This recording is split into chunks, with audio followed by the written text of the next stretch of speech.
Who's ready for tech news? Yeah!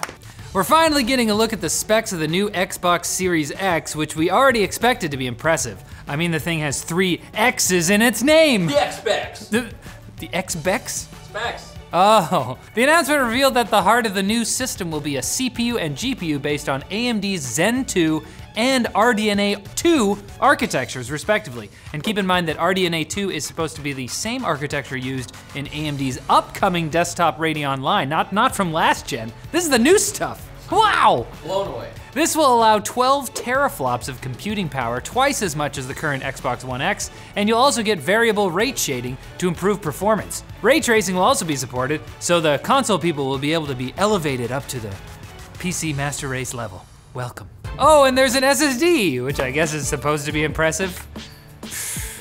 Not. GeForce Now is off to a hot start, but it looks like some popular titles will be missing, at least for the time being. Bethesda has asked Nvidia to yank a number of their games from the fledgling streaming platform, including Skyrim and the Fallout series. Although you'll still be able to play Wolfenstein Youngblood, the other games in that franchise won't be available on the platform either. Wolfen 9! Wolfen 9. I'm on fire today. Nvidia stated that they don't expect this whole removing popular titles to be a recurring pattern, but this news does come on the heels of Activision Blizzard's games also being pulled off the service due to what Nvidia called a misunderstanding. Hopefully Nvidia is right and we won't be relegated to playing Candy Crush with ray tracing for $5 a month. Sounds great though. Have you played a game? It's the shiniest candy. Most of us still don't even have a PCI Express 4.0 compatible motherboard, but the PCIe Express 6.0 spec has just been released. Get out of here, 5.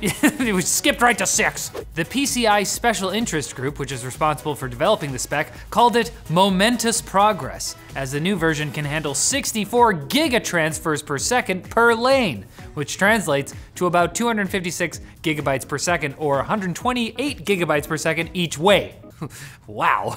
Of course, seeing as modern graphics cards won't even saturate a PCI Express 4.0 link, the new spec may be more useful for applications like machine learning and other data center applications. In any event, the spec should be finalized next year, but you'll probably have to wait a bit longer for it to land on consumer motherboards with RGB PCI slots, which obviously imply performance and luxury.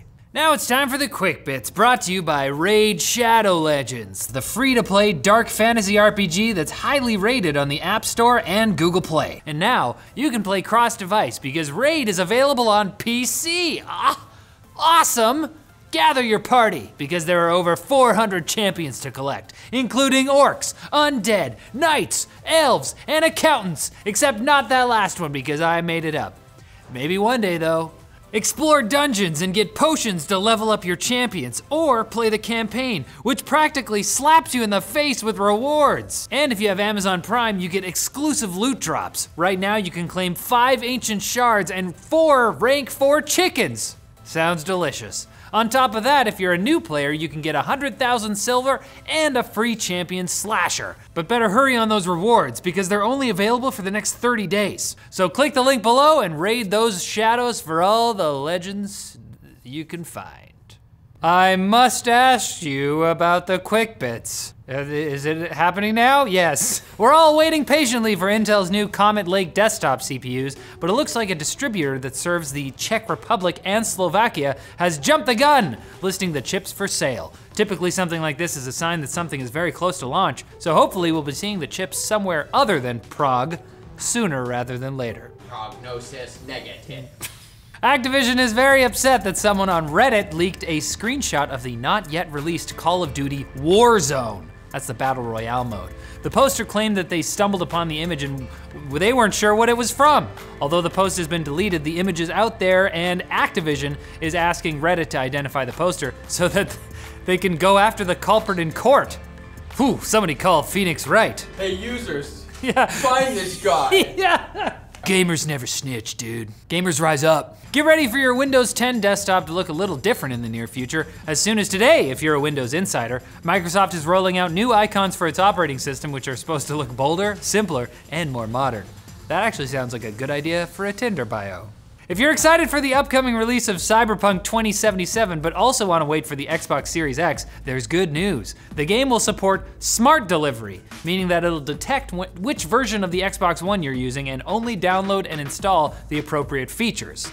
And this also means you won't have to buy a new copy of the game once the Series X drops. Wow, how generous of our corporate masters. So this basically means it'll download the right game for your console. I accidentally downloaded a PS4 game on my Xbox, whoops! And Microsoft's upcoming flight simulator will now feature every airport in the world! Yes! Originally it looked like it would have 24,000 airports, which is already a dizzying number, but the final version will have around 37,000. And it will also have environmental effects like baggage vehicles. I didn't know that was enough. Name for me. Just think, you could finally live out your fantasy of flying from Fresno to Jakar, Bhutan. And if you don't get why that's funny, look up the airport codes for those two cities when you're done watching this video. Oh, I will. You're done watching this video right now because that's our show. Come back on Wednesday as we shoot more tech news at you from 35,000 feet, or actually from 0 feet, since Vancouver's on the West Coast and we're at sea level. So broadcast live from Whistler. Decidedly less exciting.